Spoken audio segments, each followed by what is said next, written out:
Right.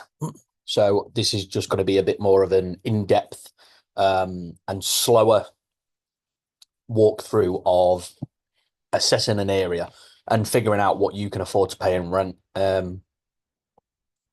This is something that people may take a while to get. So I just wanted to do a like I said, a more in-depth version.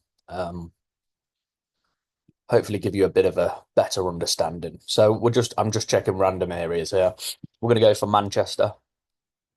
Select flexible on dates. We're going to go for month, and then we're just going to pop in. We'll just do this whole sector here. What I'm going to do though, rather than just selecting everything I can see, this is basically prime time.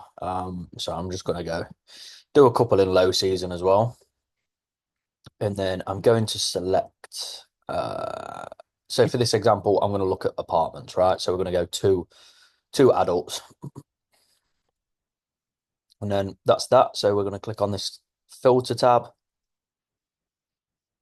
entire home, and I'm going to look at specifically two bedrooms, right? So obviously, whatever you're looking at, you know if you think a four bed will be more suitable, awesome. Check that. But just because I know Manchester is good for city breaks, I'm going to look specifically at two-bedroom apartments. So obviously, we want to be really close to the center here. Let's say, you know, if you could get a two-bed apartment around this area, you're going to be winning. Um, so we'll just look at the standard of these. So these two here, 3,500, and then you've got this one here, which is 4,275. So a fair bit of difference. All really nice standards by the looks of it. That one's pretty plain.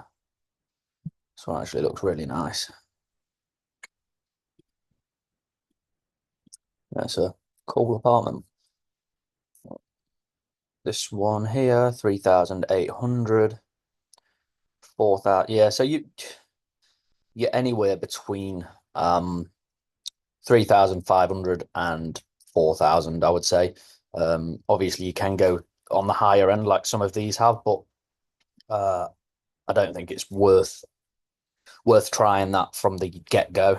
Um, so for me in this area, like we're going to look at, let's say we're going to go 3,700, right? We're just going to go in the middle. So it's between 3,500 and 4,000. I'm just going to split it down the middle. We'll go 3,750. So calculator up. And, you know, if you want to, you can follow along in your own area and just follow what I'm doing. So assess assess the standard of the property. Make sure that there's no outliers. There's nothing, you know, that stands out that completely different from the rest. Like if they're all around the 3,000 mark, and then you've got one that's like 9,000 or something, just don't take that into consideration because it's probably just a fault on the host part. Um, so we're going to take the average, which I've just said is 3,750.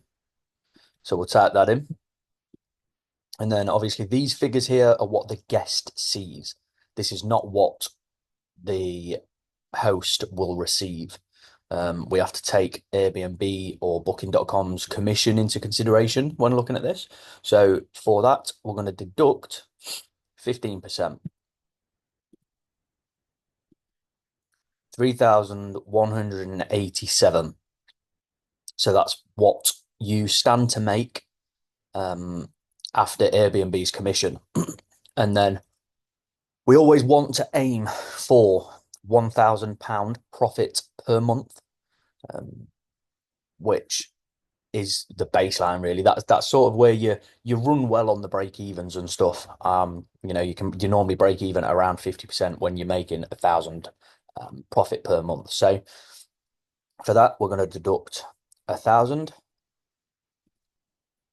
And then for bills for a two-bedroom apartment, you know, council tax, utilities, and broadband, you're probably going to be looking 400. So deduct that. Now, this figure here is what you can pay in rent for you to hit your profit margins. Okay, so this is just a super simple way of doing it. That obviously you can use all your profit pricing calculators and all of that jazz, but honestly, this has worked for me and my clients time and time again. It's super simple, might be confusing at first, but once you've got your head around it, it's so easy compared to other tactics. So I'll just go through the equation one more time. So we're going to do 3,750, and then we are minusing the Airbnb commission at 15%. Gives us 3,187. Now we want to make £1,000 profit per month. So we're going to deduct £1,000. Then we have to estimate the bills, which for a 2-bedroom apartment, I would say 350. But it could potentially be more, but you're probably going to be £50 either way with that. So deduct that, and then this is the figure we have. That's what we can pay in rent. So hopefully that gives you a nicer understanding of how it all works really. And I think the main thing, you just need to remember the equation. Once you understand what it is that you're deducting, it makes things so much easier for me anyway. I think it's way easier. But yeah, that should get the equation fixed in your head, and then you can assess any area, and this will work for any area. Obviously, some areas you're going to have less comparables, so it will be a bit harder to come up with an average, but you're going to be in the group chat now anyway, so if you have any issues, if you're stuck on anything, just drop us a message, and I'll be more than happy to assess the area myself.